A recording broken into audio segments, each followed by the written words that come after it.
Hermanos, siempre que venimos el domingo a escuchar la palabra de Dios, obviamente venimos con el gozo de la resurrección de nuestro Señor y de esa esperanza segura que hay para nosotros. Sin embargo, esta mañana quiero llamar su atención sobre la gran realidad de que la mayoría de la gente no comprende que todos los que han vivido y muerto resucitarán. Y así es. Todos resucitarán. Habrá una resurrección de cada persona que haya vivido y muerto. Entonces, sin importar el lugar en que sus cuerpos hayan sido depositados, sin importar el grado de corrupción al que haya sido sometidos, eso no tendrá nada que ver con la capacidad de Dios para resucitarlos en un cuerpo nuevo y apto para su morada eterna. En otras palabras, todos vivimos para siempre. Así que quienes creen que la muerte es un sueño y que luego desaparecen de la existencia se equivocan. Pues una vez mueran, entrarán en una existencia eterna con todas sus facultades agudizadas e intensificadas hasta un grado incomprensible para ellos. De manera que todos sin excepción resucitarán con un cuerpo apto para la bendición eterna y el servicio a Dios, o con un cuerpo apto para el castigo y el sufrimiento eternos. Es decir, resucitarán ya sea en el cielo o en el infierno, porque todos resucitarán. De manera que quienes asumen que al quitarse la vida han escapado, les digo que solo se han introducido a la realidad del otro mundo eterno, ya que toda persona que ha vivirá en esta tierra experimentará la resurrección. Sé que nosotros, los creyentes, entendemos la fe cristiana, entendemos la resurrección que Dios ha planeado para su pueblo, pero también es necesario comprender que todo ser humano, todo ser que haya vivido alguna vez será resucitado de entre los muertos, de manera que habrá una literal resurrección física de los impíos, así como la habrá de los piadosos. Habrá una resurrección física para juicio o condenación, así como habrá una resurrección física a la vida. Entonces todos los hombres que alguna vez vivan en esta tierra serán resucitados de entre los muertos. Por tal razón, cuando el cuerpo entra en la tierra, esa no es la última aparición de esa persona en forma visible, pues la eternidad no es solo un lugar para los espíritus, no, es un lugar también para cuerpos resucitados que contienen espíritus.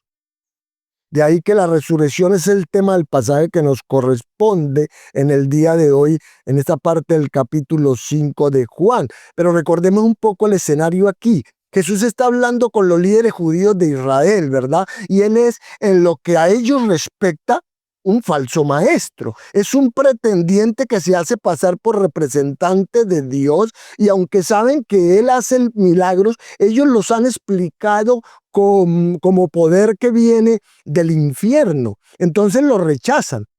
Lo ven como el blasfemo supremo, sin comparación y sin paralelo. Estos hombres, estos líderes judíos, ven a Jesús, lo ven sin igual, porque él afirma hacer las mismas cosas que solo Dios hace, de la misma manera que Dios las hace.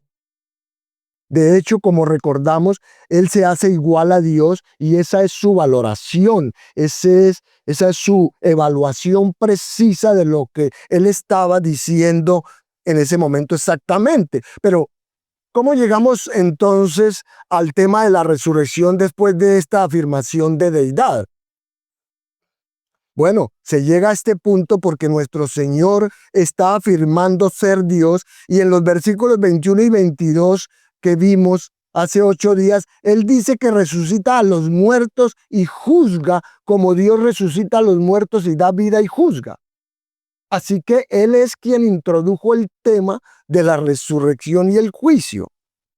Por tanto, todo esto es parte de ese mensaje, de ese monólogo que Jesús está dando sobre su identidad a estos líderes judíos. Es parte de toda esta larga presentación de su deidad. Comenzó en el versículo 17 y va hasta al 42, ¿no? 42 o 47. Bueno, entonces,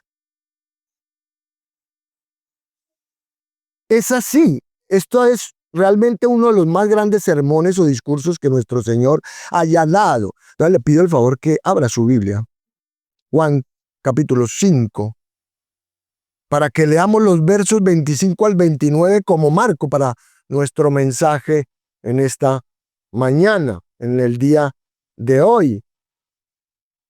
Juan 5, 25 al 29, ¿qué dice? De cierto os digo, viene la hora, y ahora es, cuando los muertos oirán la voz del Hijo de Dios, y los que la oyeren vivirán, porque como el Padre tiene vida en sí mismo, así también ha dado al Hijo el tener vida en sí mismo, y también le dio autoridad de hacer juicio, por cuanto es el Hijo del Hombre.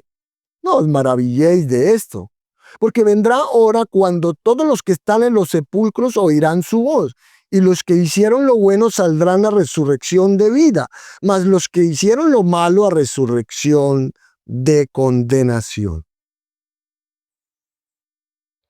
Como entenderá, aquí tenemos la resurrección de todos. Ese es el título, la resurrección de todos. Pues eso es exactamente lo que está acá. Y se encuentra dentro de ese contexto que habla de la autoridad del Hijo, que está hablando todo esto de la autoridad del Señor Jesucristo, y donde se nos indica dos tipos de resurrección, que es el tema. Dos tipos de resurrección tenemos acá con las que nos proponemos llevar al creyente a considerar seriamente el ser parte de la resurrección de los justos, ¿verdad?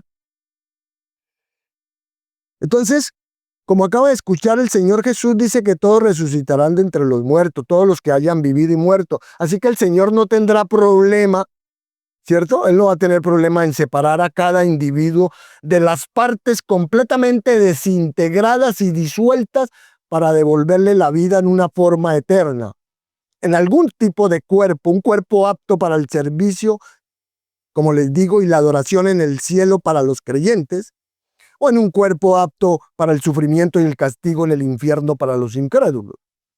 Pero todos resucitarán de entre los muertos, todos. Y él dice, no se maravillen de esto porque simplemente esto es impactante, esto es asombrosamente increíble.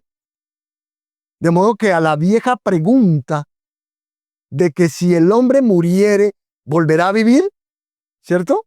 Que encuentra usted en Job, la Biblia responde enfáticamente con un sí. Y nos dice que todas las personas creyentes e incrédulas resucitarán de los muertos un día. Desde el libro de Génesis, la verdad de la resurrección se repite por todas las escrituras. Cuando Abraham estaba a punto de sacrificar a su hijo Isaac, dijo a sus siervos esto: esperad aquí con el asno, y yo y el muchacho iremos hasta allí y adoraremos y volveremos a vosotros. Eso está en Génesis 22. Esto nos indica que Abraham confiaba en que Isaac y él volverían del sacrificio, y por eso estaba dispuesto a matar a su hijo, pues sabía que Dios es poderoso para levantar aún de entre los muertos. Y así lo haría si fuera necesario para cumplir su palabra. Pero la fe de Abraham se reflejaba en otros santos del Antiguo Testamento. Job, como bien responde la propia pregunta que él hace de la siguiente manera: todos los días de mi edad esperaré hasta que venga mi liberación.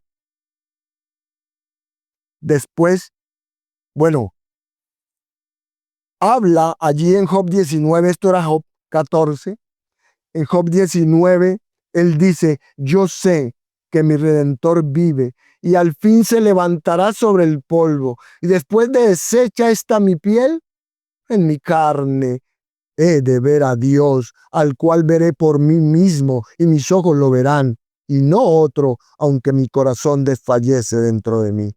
De igual forma, Daniel, profeta Daniel, señaló que muchos de los que duermen en el polvo de la tierra serán despertados, unos para vida eterna y otros para vergüenza y confusión perpetua. Daniel 12. Dios, a través del profeta Oseas, dice: de la mano del Seol los redimiré, los libraré de la muerte. Oh muerte, yo seré tu muerte y seré tu destrucción, oh Seol. La compasión será escondida de mi vista. En cuanto a pasajes del Nuevo Testamento como Mateo 22, Juan 11, Hechos 24 y Hebreos 11, también aluden a las enseñanzas del Antiguo Testamento sobre la resurrección. Y es sobre ese fundamento, hermanos, que el Nuevo Testamento amplía la verdad de la resurrección corporal y literal. En Lucas 14:14 el Señor habló sobre la resurrección de los justos, mientras en Juan 6:39 declaró: y esta es la voluntad del Padre, el que me envió, que de todo lo que me diere no pierda yo nada, sino que lo resucite en el día postrero. Y antes de levantar a Lázaro de entre los muertos, Jesús dijo: yo soy la resurrección y la vida. El que cree en mí, aunque esté muerto, vivirá. Los apóstoles también predicaron la resurrección. Hechos 4:2 registra que las autoridades judías estaban resentidas de que enseñasen al pueblo y anunciasen en Jesús la resurrección de entre los muertos. Por su parte, Pablo anunció con audacia la doctrina de la resurrección a los filósofos griegos escépticos de Atenas, allá en Hechos 17. Y ante el Sanedrín, alzó la voz en el concilio y dijo: varones hermanos, yo soy fariseo, hijo de fariseo. Acerca de la esperanza y de la resurrección de los muertos, se me juzga. Como ve, todo ser humano que muera resucitará para ver a Dios. Como decía nuestra frase, toda persona que haya vivido y muera resucitará y no hay escapatoria. En otras palabras, una vez que usted nace, usted es para siempre. Y como usted vio en el mensaje anterior, todo lo que Jesús dice aquí son afirmaciones aterradoras, todo en este discurso, con las que él simplemente está presionando ese tema de igualdad con Dios a un grado tal que fue impactante e incomprensible para los judíos. Y el resumen de todo está en esa invitación, está en esa declaración que él tiene el poder de resucitar a los muertos y la autoridad para juzgar a todos. Así que deben escuchar su palabra y creer en él y en el Dios que lo envió, si quieren tener vida eterna y escapar de la muerte a la vida y no ser condenados. Y esta es la simple realidad de la verdad del Evangelio, ¿cierto? Pues todos se encaminan al juicio eterno, todos se encaminan a una resurrección para condenación, a una resurrección para juicio. Y la única manera de evitarlo es escuchar la palabra de Cristo, es creer en él, creer en quien lo envió, recibir la vida eterna, evitar el juicio y pasar de muerte a vida. Este es el corazón del Evangelio. Sin embargo, muchas veces en este tiempo, cuando escuchamos sobre el Evangelio en algunos lugares en esta época, parece que la gente solo quiere hablar de lo que el Evangelio puede lograr por usted en esta vida, pero eso es mentira. Es decir, actualmente somos bendecidos con toda bendición espiritual en los lugares celestiales en Cristo, ¿verdad? Así que hay beneficios en esta vida, pero la razón de la salvación no es traerle dicha en esta vida. Porque incluso si usted es creyente, en esta vida aún tiene que luchar para superar todas las realidades de un mundo caído y de ser usted mismo una persona caída. Así que lo que el Evangelio le ofrece es escapar del juicio eterno. Y el Señor Jesús es el único que puede salvarlo. ¿Él será su salvador o será su juez? ¿Él lo resucitará a una vida abundante y eterna en su presencia para siempre? ¿O lo resucitará a la condenación y al juicio para sufrir eternamente fuera de su presencia en un lugar que la Biblia llama infierno? Así que la instrucción aquí es escucharlo. Y como no puedo enfatizar lo suficiente, lo dicho aquí por el Señor para que usted comprenda la conmoción que causaron sus palabras al pueblo judío que lo consideraba un blasfemo, sí puedo decirle que Jesús, en lugar de retractarse de lo que percibían como blasfemia, lo intensificó hasta un punto inimaginable, de modo que Jesús responde a estas condenas elevando sus afirmaciones, no retrocediendo, no tratando de mitigar nada, no tratando de explicar nada. Él no hace eso, no tratando de suavizar el golpe, sino más bien de elevarlo. Es decir, él trae a las personas a la existencia, él dice que trae a las personas a la existencia y que luego determina la naturaleza de su existencia eterna. Impresionante. Y él puede hacer esto porque Jesús es quien da vida a todos y determina el destino eterno de cada uno, pues Él es Dios, un verdadero Dios, el Dios inconfundible. Así que él analiza en los versículos que leímos dos tipos de resurrección, dos tiempos de resurrección. Y este será el esquema simple para nosotros en esta mañana. Entonces veamos en primer lugar en los versos 25 y 26 la resurrección espiritual. Ahí en esos versos usted tiene la resurrección espiritual. Aquí está la verdad de la resurrección espiritual. Este es el tema en estos primeros versos, en donde la frase viene la hora y ahora es la clave ahí. Esa frase, viene la hora y ahora esa es la clave. Para que usted entienda todo, pues la frase nos indica que Jesús está diciendo lo que está sucediendo ahora. Eso significa que no puede estar hablando de la resurrección física, que es futura, sino que está hablando de la resurrección que ya estaba sucediendo en ese momento, es decir, de una resurrección espiritual. Entonces, esos dos versículos apuntan a esa resurrección espiritual de manera enfática, autoritaria y absoluta, y es por eso que vemos repetir en su lenguaje de cierto digo. Y la razón para que eso sea tan frecuente es porque es información completamente nueva. Esto es contrario a todo lo que ellos alguna vez conocieron, han creído, afirmado y enseñado. Es también la manera más solemne de introducir un pensamiento para enfatizar la urgencia de esto. Así que Jesús dice que algo ya ha llegado y sin embargo tiene un aspecto futuro. Algo ha llegado al presente, pero tiene un aspecto futuro. ¿Y qué podría ser? Bueno, obviamente es la resurrección espiritual. La era del Nuevo Testamento comenzó cuando nuestro Señor inició su ministerio de redención, salvación, santificación, y no se terminará hasta que la obra de redención esté finalmente completa. De manera que esta es simplemente la forma que tiene nuestro Señor de decir que la redención o la regeneración ha comenzado. De modo que este es un ministerio continuo. Dicho de otra manera, la obra salvadora del Señor Jesús ya había comenzado a dar vida a la gente. Pues mientras Jesús hablaba a estos judíos aquel día, Él tenía el poder de dar vida a la gente en esa misma hora. Si usted observa las palabras del verso 24, están en un tiempo presente y así son las del versículo 25. Todo esto es tiempo presente. Jesús simplemente está diciendo que eso ha comenzado. Incluso durante su ministerio y la vida de nuestro Señor, cuando Él hablaba, Él daba vida a la gente, la salvaba, la resucitaba de la muerte espiritual. Pues Jesús definió a la gente como muerta. Él dijo que los muertos entierren a sus muertos allá en el Evangelio de Mateo. Y lo que Él quería decir es que los muertos espirituales entierren a los muertos físicos. Eso es lo que está diciendo. Entonces, la escritura es clara sobre la condición de muerte de los inconversos, de los incrédulos. Y en la conocida historia del hijo pródigo, ¿se acuerdan? Jesús define dos veces en esa parábola al pródigo como muerto en pecado.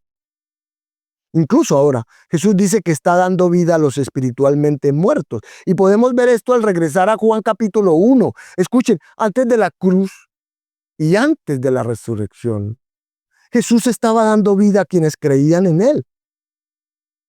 Juan 1:12 dice, mas a todos los que le recibieron, a los que creen en su nombre, les dio potestad de ser hechos hijos de Dios.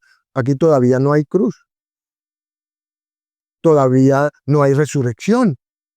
Entonces no se les exigía creer en su muerte y resurrección, pues no había sucedido.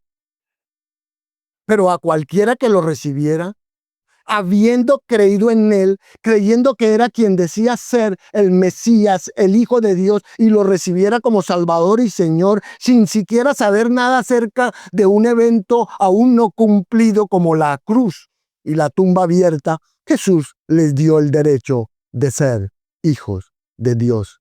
Así que podían creer y recibir a Cristo sin tener ninguna preocupación sobre su muerte y resurrección, y seguirían siendo hijos de Dios. Ahora, vayan al conocido Juan 3, 16, 17. Allí dice: de tal manera amó Dios al mundo, que dio a su Hijo unigénito, para que todo aquel que en él cree, como ve, ahí no es creer en la cruz, ahí no es creer en la resurrección, sino creer en él, ¿ve? Para que no perezca, mas tenga vida eterna, porque Dios no envió a su Hijo al mundo para juzgar al mundo, sino para que el mundo sea salvo por él. El que cree en él no es condenado, pero el que no ha creído en el nombre del unigénito Hijo de Dios ya ha sido condenado, ya es juzgado. Y si recuerda el capítulo 4, en el verso 42, le decían a la mujer samaritana, ¿cierto? Ya no creemos solamente por tu dicho, porque nosotros mismos hemos oído y sabemos que verdaderamente este es el Salvador del mundo, el Cristo. Así que ellos estaban creyendo y se les estaba dando vida eterna. Por tanto, en el periodo comprendido entre la llegada de Cristo y su propia muerte, Él seguía dando vida espiritual a los que creían. Jesús ya estaba dando vida a la gente, había estado dando vida a la gente desde el principio. Ahora vayamos hasta Abraham. Pablo dice sobre Abraham en Romanos 4, creyó a Dios y le fue contado por justicia. Aquí él ilustra la justificación diciendo que creyó a Dios y que fue justificado por creer en Dios. Pero Abraham, hermanos, no sabía nada de la cruz ni de la resurrección. Y todos sabemos que Romanos 10 dice, ¿cierto? Si confiesas que Jesús es el Señor y crees en tu corazón que Dios le levantó de entre los muertos, serás salvo. Pero esto se debe a que después de la muerte en la cruz y la resurrección, usted debe creer en eso, por supuesto. Pero antes de eso, era cuestión de creer todo lo que había sido revelado. Y Dios consideró esa clase de fe como la fe que abrazaba la justicia divina. ¿Ve? Entonces, ¿qué creían? Bueno, creían en el Dios vivo y verdadero, creían que Dios era santo y justo, creían que le habían ofendido, creían que eran pecadores, creían que necesitaban misericordia y gracia, creían que Dios había enviado a su Hijo para ser su Salvador, el Salvador del mundo, creían todo lo que se le había revelado hasta ese momento, aunque todavía no podían creer en la obra del Calvario o en el sepulcro abierto. Creían que el Hijo de Dios era todo lo que necesitaban, a pesar de que todavía no sabían exactamente cómo funcionaría eso. Pero tenían que creer en ello porque eso era todo lo que Dios había revelado hasta ese momento. Así que Jesús había comenzado a dar vida y por eso dice ahora es. Por eso es que Él dice ahora es. Esa es la parte del ahora es.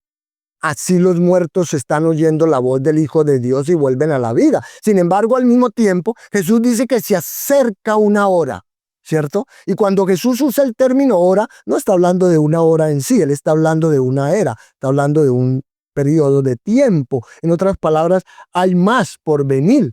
También viene una hora, también está por venir algo. ¿Y qué es lo que viene? Lo que viene es la cruz y la resurrección. Además, viene una hora en la que habrá una gran respuesta arrolladora a la cruz y a la resurrección, y la fe dará a luz a la iglesia. Viene la hora cuando el Espíritu Santo viene en pleno sentido de convencer al mundo de pecado, de justicia y de juicio. Una hora cuando el Espíritu Santo llena a la iglesia para darles el poder de dar testimonio según la promesa de Hechos 1:8. Así que la hora que venía era la cruz, era la resurrección, el nacimiento de la iglesia, era la predicación del evangelio, el evangelio de la crucifixión y resurrección de Jesucristo. Entonces los muertos espirituales ya están siendo vivificados, pues Cristo les dio vida. Pero en el futuro, después de la cruz y la resurrección, habría una explosión de fe aún mayor, pues si recuerda, en el día de Pentecostés, 3,000 personas se convirtieron. Luego, unos pocos capítulos más adelante, se nos dice que 5,000 se convirtieron y muy pronto el evangelio revolucionará el mundo. Así que nuestro Señor habla aquí de la vida espiritual. Entonces, todas esas cosas no habían sucedido. Y esa es la hora que viene. Y como dijimos, el Señor no se refiere aquí a la resurrección física literal, sino a la resurrección espiritual, porque esa es la única que estaba sucediendo en ese momento presente, debido a que la gente estaba espiritualmente muerta, como también lo está ahora. De manera que cuando Pablo habla de personas que están muertas en delitos y pecados, él no está inventando una nueva doctrina. Él no está diseñando algún tipo de idea nueva. Él simplemente está declarando lo que siempre ha sido el caso, que todas las personas nacen muertas en sus delitos y pecados. Por tanto, Dios se dedica a dar vida a la gente y todos los santos, o sea, los creyentes del Antiguo Testamento, estaban muertos en delitos y pecados y fueron vivificados aquellos que llegaron a la verdadera fe en Dios. Por ello, uno de los temas del Evangelio de Juan es que Cristo se dedica a hacer que los muertos vuelvan a la vida. Usted lo encuentra por todo el Evangelio. Y nada es más característico, nada es más inimitable, nada es más esencial en el ministerio del Señor Jesús que el dar vida espiritual a aquellos que están espiritualmente muertos. Entonces, esto no se trata, hermanos, de un hombre que enseña ética, como dicen algunos. Esto no se trata de un hombre que enseña la moral, que enseña la virtud o las ideologías religiosas. Esto es realmente el Dios hombre quien da vida a los muertos espiritualmente. Pero ¿cómo reciben esa vida? Bueno, usted ya está familiarizado con esto, pues esto es familiar para cualquier creyente. Los muertos espirituales reciben esa vida porque escuchan la voz del Hijo de Dios. Porque los que la oigan vivirán. Porque su voz es la única voz con el único mensaje que da vida en un mundo de muerte y desolación espiritual. De ahí que solo aquellos que escuchan su voz cobran vida espiritual. Usted aquí puede imaginar, como dijo alguien, puede imaginar un mundo lleno de cadáveres tirados por todas partes y a un hombre vivo solitario moviéndose entre millones de cadáveres, llamándolos a vivir. Y esa es la obra de Jesús espiritualmente hablando. Los que oigan vivirán. Pero escuche bien esto. Sin embargo, esto no es escuchar de manera natural, como hacen algunos. Esto no es escuchar de manera general, sino que esto habla de oír eficazmente con el corazón. Esto no es solo información, esto es transformación. Esto es parte de la obra del Espíritu Santo que vimos en Juan 3 en la regeneración, ¿recuerdan? Este es Dios que se acerca y da vida al hablar con una voz que el corazón oye, que el alma escucha, de manera que una nueva vida fluye y viene al alma. Entonces, esto no es escuchar superficialmente. Cuidado con los que escuchan superficialmente, porque como dice Mateo 7, Jesús le dirá un día a la gente, a ese tipo de gente que escucha solo por escuchar: apartaos de mí, nunca os conocí. Cuidado.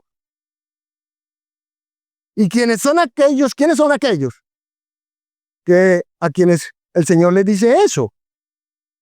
La gente piensa, los incrédulos. No, hermanos, Dios les va a decir, el Señor Jesucristo les va a decir eso a personas que dijeron creer en Él y que escucharon continuamente sus palabras, que se pusieron camisetas con Jesús. Yo amo a Jesús, ¿verdad? No es que esté mal que se coloque una camiseta que diga Jesús, es que Jesús debe estar escrito en su corazón. Es lo que le quiero decir. Entonces, Él les va a decir esto a personas que dijeron creer en Él, que escucharon continuamente sus palabras, pero lo hicieron de manera superficial y no le obedecieron. Entonces, el escuchar aquí al Hijo de Dios se trata de escuchar de forma eficaz. Dicho de manera distinta, esta es una escucha en el corazón creyente y en el alma creyente que se basa en el despertar misericordioso de Dios del alma muerta. Y solo hay una voz que puede penetrar la muerte espiritual. Esa es la voz del Hijo de Dios, la voz del Señor Jesucristo. Fíjense bien lo que dice el versículo 25. Los muertos oirán la voz del Hijo de Dios y el que lo oiga vivirá. Entonces puede que usted sea el que esté dando un buen testimonio. Puede que yo sea el predicador. Puede que esté hablando tal vez el mejor orador, el más elocuente de todos, pero la voz que ellos tienen que escuchar no es nuestra voz. La voz que ellos tienen que escuchar no es la voz del predicador más popular que exista. La voz que deben oír es la voz de Dios, la voz de Jesús, porque solo Él puede dar vida. Por tanto, los hombres no cobran vida por sí solos. Las personas no cobran vida por sí solas. Los muertos no vuelven a la vida mediante algún movimiento o ceremonia religiosa, ¿no? Los muertos no cobran vida mediante algún ritual. Los muertos no cobran vida gracias a la inteligencia de un maestro. Y los muertos no cobran vida mediante la superación personal, ¿no? Algunos le dan mucho interés a la superación personal. Evoluciona. No, cuidado con eso. Ese no es. Es Jesucristo el que hace eso. Los muertos cobran vida. Ellos vuelven a la vida cuando la voz de Cristo los llama. Efesios 5:14 dice, despiértate. ¿Tú que duermes? ¿Está dormido? Despiértate tú que duermes y levántate de los muertos y te alumbrará ¿quién? Cristo. ¿Qué quiere decir? Te dará vida. O sea, Dios hace el milagro de dar vida a los muertos. Dios hace esto a través de Cristo. Jesús entonces les dice a estos líderes judíos, yo soy el que da vida espiritual a los que están espiritualmente muertos. Así que si usted no viene a Cristo, morirá en sus pecados porque Él es el único que da vida. Y el que puede dar vida porque tiene vida. Él la puede dar porque tiene vida. Como usted entenderá, usted no puede darse la vida a sí mismo, porque usted no puede dar lo que no tiene. Y no existe ningún mecanismo que usted pueda emplear para darse vida. Solo Dios puede darle vida. Solo Cristo puede darle vida. Ningún predicador, ningún maestro, ningún líder religioso, ningún místico, ninguna forma de religión, ninguna ley, ninguna rutina, ningún ritual, ninguna iglesia puede darle vida a usted. Pues la vida es posesión exclusiva de la Trinidad. Y cada miembro de la Trinidad tiene igual poder y comparten los mismos atributos en un ministerio maravilloso que da vida. Y ahí que la vida es posesión exclusiva de Dios, que es el dador de la vida, y de Jesucristo, que es también dador de la vida. Y por cierto, se da el título de Hijo de Dios aquí, ¿cierto? En este caso de la resurrección espiritual, en este ministerio particular de dar vida, precisamente porque solo Dios puede dar vida. Por eso Jesús aquí, para ello, es el Hijo de Dios, porque Él es Dios, solo Dios es la fuente de vida. Y aquellos que escuchan la voz del Hijo de Dios, mientras habla, vivirán, porque Él tiene el mismo poder para dar vida que el Padre. Jesús tiene el poder y la autoridad para hacer eso. Y esto es lo que hacemos ahora con el Evangelio, ¿verdad? en este momento lo que estamos haciendo con el Evangelio. Predicamos el mensaje de salvación en Jesucristo, por el cual el Espíritu Santo da vida a las personas. Y esta es una obra divina que no es parte de nuestra fe, que no es aparte, perdón, ¿no? Que no es aparte, que no es, está aislada de nuestra fe. Y no es aparte, ojo con esto también, de la verdad acerca del Señor Jesucristo. Así que usted tiene aquí a Jesús y allí mismo, de pie ante todos esos judíos, afirmando estar dando vida al resucitar a personas espiritualmente muertas. De manera que Jesús tiene el poder de la resurrección espiritual. No obstante, Él sigue hablando para enseñarnos acerca de su poder, el poder para la resurrección física, que están los versos 27 al 29. Es el otro tipo de resurrección. Ya la resurrección espiritual, aquí está la resurrección física.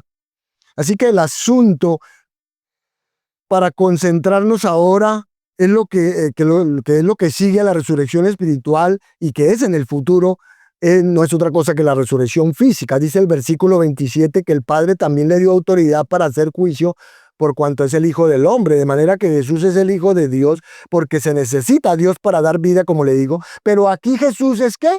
El Hijo del Hombre, porque se necesita a alguien que sea hombre para juzgar a los hombres, para que no piensen que fueron juzgados por un juez injusto, ¿cierto? Y ese título viene de Daniel, ¿cierto? Ese título mesiánico, Hijo del Hombre. Jesús, quien fue tentado en todo según nuestra semejanza, pero sin pecado, será el juez de todos los hombres, porque Él también tiene el poder de juzgar. De nuevo aquí vemos que no es una hora concreta, sino una época, un periodo de tiempo que viene en el que todos los que están en los sepulcros oirán su voz. Entonces ahí está. Todos salen de la tumba, todos. Así que el punto aquí es simplemente decir de nuevo que todos resucitan de entre los muertos, absolutamente todos. Aquí es cuando Jesús nos muestra cómo es que va a funcionar su juicio en el futuro. Y lo primero que entendemos de ese juicio es que es necesario que Dios resucite a los muertos. Entonces lo que usted aquí debe entender es que no es solo Dios juzgando al hombre, no es solo el hombre juzgando al hombre, porque si fuera solo Dios, no habría experiencia de los dilemas del hombre. Si fuera solo el hombre, no habría omnisciencia divina. Por eso Jesús es el Dios hombre y su juicio no puede ser impugnado, ya sea desde el lado de la omnisciencia divina o desde el lado de la experiencia humana. No puede ser impugnado. Por eso Jesús es el Dios hombre y su juicio no puede ser echado atrás. Así que Dios le da la autoridad para ejecutar juicio porque Él es el Hijo del Hombre y dice que no se maravillen de eso. Y Él lo dice como de una manera preventiva, porque lo que Él va a decir enseguida es muy impactante. Él dice que todos los que están en los sepulcros oirán su voz. Jesús dice que viene la hora cuando otra vez se oirá su voz y quedarán vacías las tumbas de este planeta. Eso es lo que está diciendo. Van a quedar vacías las tumbas de este planeta cuando Él hable. Vendrá la hora cuando Jesús sacará de las tumbas cuerpos que ya no están allí, pues serán creados para la eternidad. Y cuando Él dice que los sepulcros están vacíos, hermano, a ver si me hago entender, todo lo que quiere decir con eso no es que necesariamente que tiene que existir ahí, estar ahí. No es que Jesús está diciendo algo así como, más vale que haya algo ahí o no saldrá nada. No, Él no está diciendo eso. Seguramente esa es la preocupación de las personas que son incineradas, ¿no? Esa es la preocupación de algunos. Pero lo único que quiere decir es que los muertos tomarán una forma física una vez salgan de las tumbas por orden de Jesús. Así que esta no es la escucha eficaz que trae salvación, ¿no?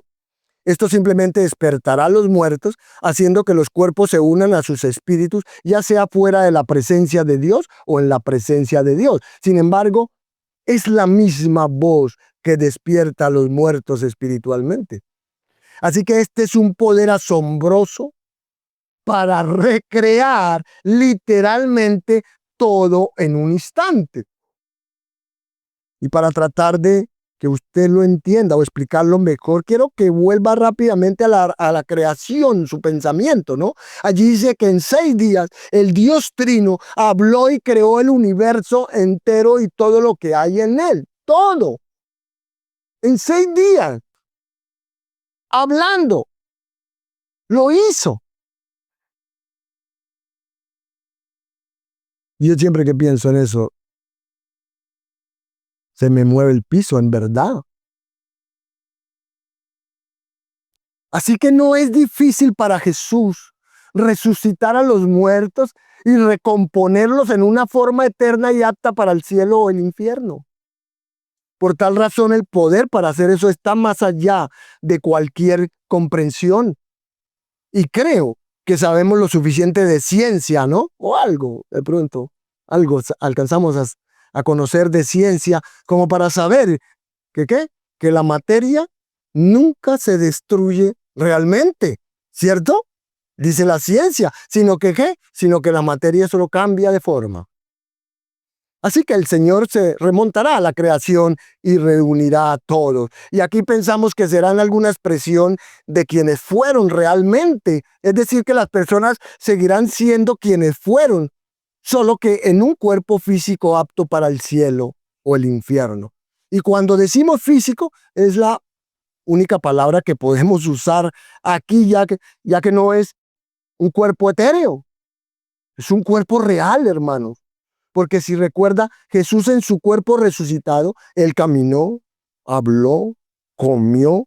Asimismo, los creyentes tendrán un cuerpo glorificado. Y los incrédulos también tendrán un cuerpo que pueda sentir dolor. Óigase bien esto. Los incrédulos también tendrán un cuerpo que pueda sentir el dolor, pues el infierno se describe como ardor, oscuridad, dolor, crujir de dientes y agonía. Así que este es un poder asombroso ante el cual no podemos imaginar a esos judíos escuchando a Jesús decir que podía hacer lo que Dios hacía porque era Dios y luego pasar a decir que tenía el poder de resucitar a todos los muertos y llevarlos a juicio para juzgarlo. Debió ser impresionante. Entonces, como dijimos antes, esta es una hora, es un periodo de tiempo, la hora que ahora es. Ya han transcurrido por más de 2000 años, ¿cierto? La hora que viene también durará mucho tiempo y comenzará con el rapto de la iglesia y terminará con las últimas horas del gran tiempo del reino milenario, cuando se llevará a cabo el juicio al final del milenio. Entonces, no todo ocurre en un instante como muchos piensan. Pero dicho de forma sencilla, la resurrección física venidera se puede dividir en 2 partes según el versículo 29. Todos saldrán porque oirán su voz. Así que será el mismo poder que ejerció en la tumba de Lázaro cuando dijo, Lázaro, ven fuera, sal fuera. Solo que esta vez no dirá Lázaro, ¿no? Él simplemente dirá salid y saldrán. Y los que hicieron el bien saldrán para una resurrección de vida y los que cometieron el mal a una resurrección de juicio. Descrito de otra manera, aquí están los creyentes y los no creyentes. Así que esto plantea una pregunta interesante. ¿Por qué dice que los que hicieron lo bueno saldrán a la resurrección de vida? ¿Es así como uno se salva? ¿Es así como se llega a la resurrección de vida haciendo el bien? ¿Por qué dice eso? ¿No dice la Biblia que por las obras de la ley nadie será justificado? ¿No dice la Biblia no por obras para que nadie se gloríe? ¿Por qué dice eso? Bueno, a ver, aquí lo dice porque el contraste lo exige. Simplemente eso. El contraste lo exige. Pues no se puede comparar la fe del creyente con el incrédulo, porque los incrédulos no tienen ninguna fe. No se puede comparar la vida del creyente con la vida del incrédulo porque ellos no tienen vida, están muertos. ¿Recuerda? Espiritualmente. Pero Dios sí puede comparar sus obras, ese es el único bien común. Como creyentes tenemos fe, los incrédulos no. nosotros tenemos vida, ellos no. Así que es en base a eso que Jesús hace la comparación. Y para Dios, oiga bien, las obras del creyente son cosas excelentes. Las obras del incrédulo son cosas sin valor. Al final, es lo mismo que dijo Jesús. Por sus frutos los conoceréis. Entonces, vienen dos resurrecciones. Y Jesús dice que la resurrección espiritual ya ha comenzado y aún sigue viniendo, pero también habrá una resurrección física y cada persona que ha vivido en la historia del mundo será resucitada a la vida en una forma adecuada para la bendición celestial o el castigo del infierno. Pero ¿cómo será ese cuerpo? Bueno, para nosotros, Filipenses 3 dice que será semejante al cuerpo del Jesús glorioso. Ese es su cuerpo resucitado. Vuelvo y les digo, era visible, caminó, habló, comió y al mismo tiempo atravesó hasta una pared, reordenando las moléculas para pasar a través de ella. Y hasta aquí puedo decirles, ¿no? Hasta aquí puedo hablarles, no le puedo decir más allá de eso, pero también es necesario que haya una comprensión clara que hay un cuerpo para el tormento y que realmente habrá una forma en la que existirán las personas en el infierno que experimentarán sufrimiento y tormento. Y claro, la salvación, para volviendo a este tema de las obras, del juicio, según las obras aquí que habla, la salvación, por supuesto, es solo por gracia. La salvación solo es por fe en Cristo. Entonces, ¿por qué se nos juzga por nuestras obras? Le voy a decir por qué. Porque esa es la validación de su salvación. Por eso tenemos que tener mucho cuidado, hermanos. Hay personas que asisten a la iglesia, dicen ser cristianos, pero sus obras no muestran que sean salvos. No muestran que sean salvos. Y es preocupante eso. Entonces, por eso, esa es la validación de nuestra salvación. Si alguno está en Cristo, mire, ¿qué dice? Nueva criatura es. Y entonces, ¿cómo algunos siguen siendo los mismos? ¿Cómo? Sí, nueva criatura es. Las cosas viejas pasaron. ¿Y son qué? Hechas nuevas. Efesios 2:10 también dice, fuiste creado en Cristo Jesús para buenas obras, las cuales Dios preparó de antemano para que anduviésemos en ellas. Pablo dice prácticamente lo mismo en Romanos 2:6-10, que el juicio final será un juicio basado en obras, y las obras de quien ha sido regenerado, vivificado y transformado manifestarán justicia, y es por esas obras que recibirá la resurrección de vida. Por eso, hermano, estoy diciendo, quiero que me entienda. Sus obras, su fruto, la manera en que usted se conduce como creyente, eso es lo que usted le está mostrando su salvación y le está asegurando esa resurrección para vida. Le está mostrando que usted va a resucitar realmente para vida y no para condenación. Entonces, nuevamente, esto habla de la importante cuestión de que la salvación no es por alguna experiencia en algún momento de la vida. La salvación no viene de hacer alguna oración. La salvación no viene de una conexión emocional con Jesús. Usted será juzgado por sus obras, hermano. Estas no solo lo salvan, porque las obras no salvan. Las obras que afirman la realidad de su salvación. Entiéndalo. Si usted es verdaderamente transformado como hijo de Dios, eso se nota. ¿Sí ve? Se nota. Cuando una persona cristiana verdaderamente no necesita tener un letrero que diga acá, soy cristiano. Es que se le ve. Todo el mundo lo identifica. como cristiano, sin que le cuente a nadie, ¿verdad? Eso se nota. Obviamente, hermano, para quienes han sido resucitados espiritualmente, los que han sido resucitados espiritualmente, no hay condenación y tendrán resurrección a vida.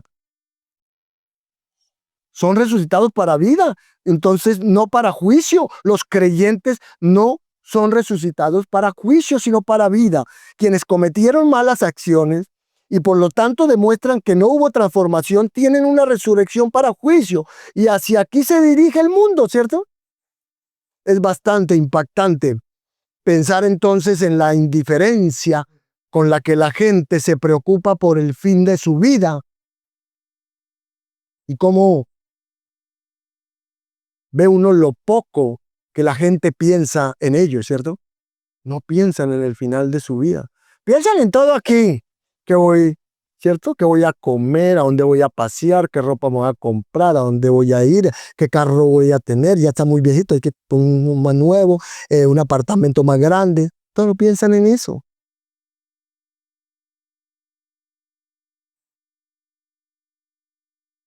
Entonces, Lucas 14 habla de la resurrección de los justos. Esto ocurrirá en el rapto de la iglesia y al final de la tribulación, cuando todos los santos sean resucitados y llevados al reino de 1000 años con Cristo. Al final de esos 1000 años se produce la resurrección de los injustos. Es el juicio. Es una resurrección especial que habla ya en Apocalipsis 20, donde dice que si su nombre no está en el libro de la vida, usted será juzgado por sus obras y sus obras nunca, jamás serán suficientes. Ya sea que su cuerpo esté entonces en la tierra, si su cuerpo esté en el mar, todo incrédulo comparecerá ante ese juicio y será juzgado por sus pecados y luego enviado al lago de fuego eterno. Por nuestra parte, nosotros celebramos todos lo celebramos en la resurrección de nuestro Señor, ¿verdad? Y con razón lo hacemos en este día, elevando nuestros corazones con alabanza, hermanos, porque todo aquello, estamos agradecidos con el Señor por todo lo que Él ha hecho, por todo el gozo que Él nos ha dado con su resurrección, que también es la nuestra. Por eso, esto, sin embargo, es para aquellos que escuchan la voz del Hijo de Dios. Esta resurrección de vida es para quienes lo conocen y han recibido vida de Él. Para el resto, esta es una realidad aterradora, como lo fue para aquellos que lo mataron. Pero Dios lo resucitó, ¿verdad? Y ahora tiene el poder de dar vida y resucitará a todos. Y luego tiene la autoridad para juzgar a todos y los juzgará por sus obras. Y a menos que esas obras manifiesten la transformación de la salvación, serán arrojados al lago de fuego. Ese es el hecho de que la Escritura establece. Y ahí es donde la Biblia llega a una conclusión al advertirnos. Por ejemplo, en Apocalipsis 21:8 dice, los cobardes e incrédulos, los abominables y homicidas, los fornicarios y hechiceros, los idólatras y todos los mentirosos tendrán su parte en el lago que arde con fuego y azufre, que es la muerte segunda. ¿Quieres ser parte de la primera resurrección? ¿La resurrección de los justos? Le pregunto, la resurrección de los justos. Esa es la que necesitamos, ¿verdad? En la que esperamos y lo sabremos en base al fruto que estamos dando como creyentes. Entonces le tengo una última palabra de las Escrituras. Es Hebreos 10:26. Si puede, léalo conmigo. Dice, si continuamos pecando voluntariamente, oiga bien, si continuamos pecando voluntariamente después de haber recibido el conocimiento de la verdad, hermanos, si usted ha escuchado el Evangelio y sabe que solo Cristo salva, pero usted continúa pecando y rechazándolo voluntariamente, ya no queda más sacrificio por el pecado. Si usted rechaza a Cristo, no hay sacrificio por el pecado. Así que usted llevará sus propios pecados al juicio y pagará por ellos para siempre. Porque todo lo que le queda a usted si continúa pecando, si continúa rechazando el conocimiento de la verdad, si continúa rechazando el evangelio, todo lo que le queda es una terrible expectativa de juicio y la furia de un fuego que ha de consumir a los adversarios. Todo lo que le queda es el infierno. Porque cuando usted insulta al Espíritu de gracia al rechazar el evangelio, ¿cuándo lo rechaza usted? Cuando usted dice, rechazo el evangelio, no, usted lo rechaza cuando usted no obedece el evangelio. No necesita usted sacar un letrero. Me doy cuenta fácilmente. Yo que soy humano, pecador como usted, puedo darme cuenta fácilmente cuando usted rechaza el evangelio. Cuidado con su concepto de rechazar el evangelio, que pronto sea muy reducido. Eso es amplio, hay muchas maneras. Entonces, le repito,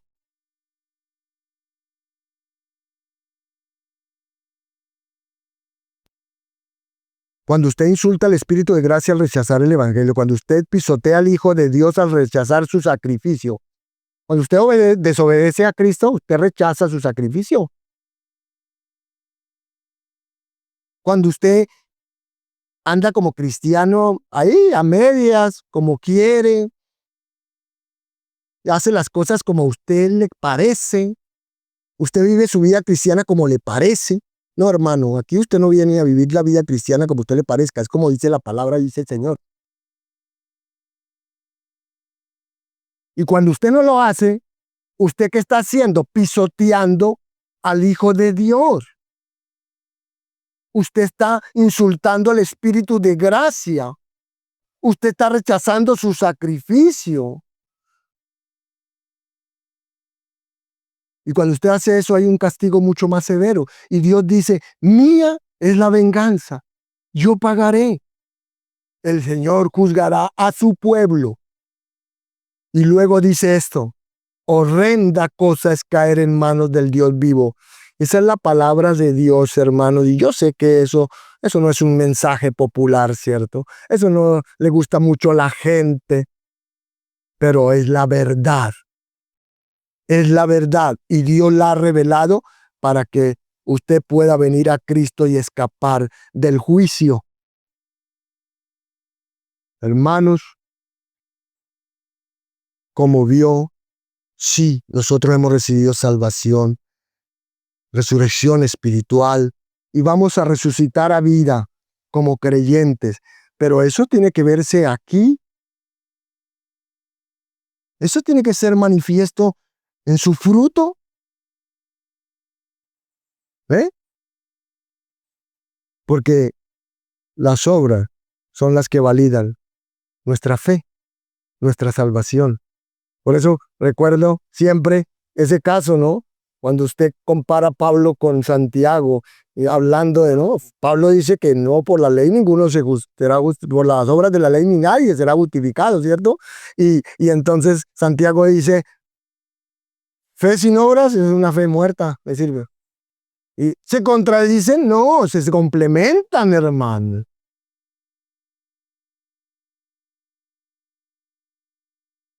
Cuando yo soy salvo, mi salvación se evidencia por mi fruto, por lo que hago, por lo que digo, por lo que pienso, cómo camino, dentro o fuera de la iglesia.